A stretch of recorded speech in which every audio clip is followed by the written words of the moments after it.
নমস্কার বন্ধুরা, রিমির বাঙালি রান্নাঘরে আপনাদের সবাইকে স্বাগত। আজ আমি রান্না করব পটল আলু দিয়ে মৌরলা মাছের পাতলা ঝোল।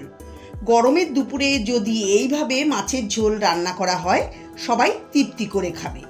গরম গরম ভাতের সঙ্গে খেতে দুর্দান্ত লাগে। এখানে আমি নিয়েছি 300 গ্রাম মৌরলা মাছ।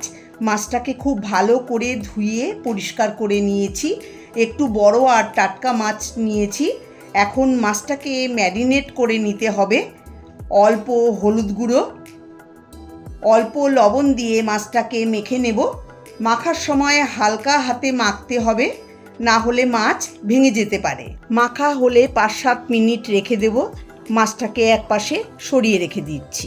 এই মাছের ঝোল বানানোর জন্য আর যা যা নিয়েছি, 2 ছোট সাইজের আলুর খোসা ছাড়িয়ে লম্বা আর একটু সরু করে কেটে নিয়েছি। 4টে পটলের একটু খোসা রেখে কেটে তারপর একটা পটলকে লম্বা 4 টুকরো করে কেটে নিয়েছি। একটা মিডিয়াম সাইজের টমেটো ছোট টুকরো করা, 4টে কাঁচা পাকা লঙ্কা চিড়ে নিয়েছি। সবজিগুলো কেটে খুব ভালো করে ধুয়ে নিয়েছি। প্রথমে আমি অল্প তেলে পটল ভেজে নেব। তার জন্য 2 টেবিল চামচ সর্ষের তেল দিয়ে গরম করে নেব। আমি প্রথমে পটল ভেজে নিচ্ছি, আপনারা চাইলে প্রথমে মাছও ভেজে নিতে পারেন। তেল গরম হয়ে গেছে, কেটে রাখা পটল দিয়ে দিলাম, নেড়ে চেড়ে নেব। ভাজার সময় দিয়ে দেব খুব অল্প পরিমাণে লবণ আর খুব সামান্য পরিমাণে হলুদ গুঁড়ো। এবার মিডিয়াম ফ্লেমে নেড়ে চেড়ে পটল হালকা করে ভেজে নেব।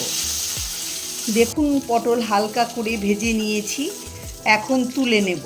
তুলে একটা পাত্রে রেখে দেব।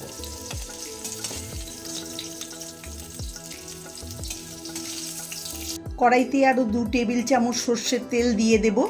তেল গরম হলে লবণ হলুদ মাখানো মাছগুলো দিয়ে দিচ্ছি। একটু ছড়িয়ে দিতে হবে যাতে একটা মাছের গায়ে আরেকটা মাছ লেগে না যায়। মাছ দেওয়ার পরে বেশি নাড়াচাড়া করবেন না, তাহলে মাছ ভেঙে যেতে পারে।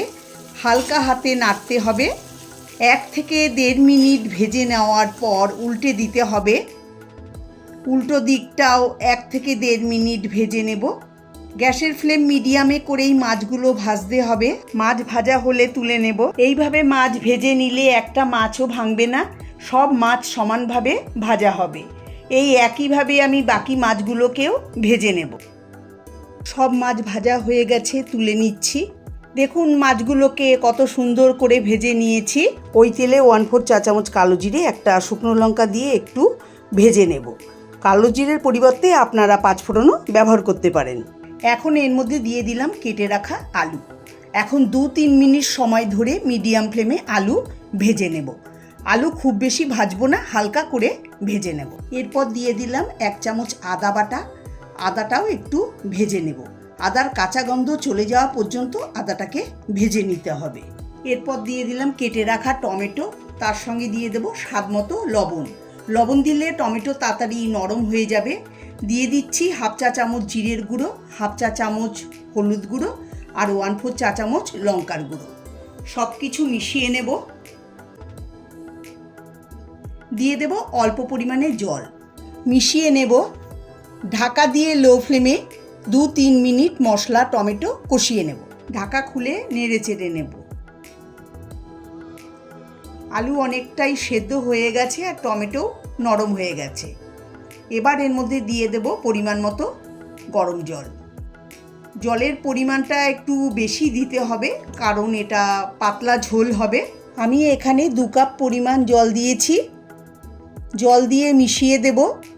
ঝোল ফুটতে শুরু করলে দিয়ে দেব ভেজে রাখা পটল আর ভেজে রাখা মৌরলা মাছ। তার সঙ্গে দিয়ে দেব চেরা কাঁচা লঙ্কা। এখন সব কিছু খুব ভালো করে মিশিয়ে দেব। হালকা হাতে মেশাতে হবে, না হলে মাছ ভেঙে যেতে পারে।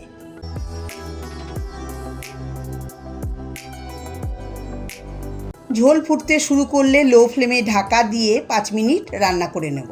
5 মিনিট পরে ফিরে এলাম। আলু সুন্দর সেদ্ধ হয়ে গেছে আর পটল এমনিতেই সেদ্ধ হয়ে গেছে।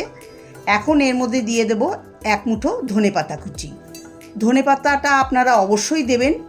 ধনেপাতা দিলে স্বাদ এবং গন্ধ দুটোই ভালো হবে। ধনেপাতা দিয়ে মিশিয়ে 1 মিনিট হাই ফ্লেমে ফুটিয়ে নেব। খুব সহজে তৈরি হয়ে গেল আলু পটল দিয়ে মৌরলা মাছের ঝোল রেসিপি। আপনারা রেসিপিটা অবশ্যই বাড়িতে ট্রাই করবেন আর কেমন হয়েছে কমেন্ট করে আমাকে জানাবেন। রেসিপিটা ভালো লাগলে লাইক কমেন্ট শেয়ার করবেন। আমার চ্যানেলে নতুন বন্ধু হয়ে থাকলে চ্যানেলটাকে অবশ্যই সাবস্ক্রাইব করবেন। সবাই ভালো থাকবেন, সুস্থ থাকবেন। নমস্কার।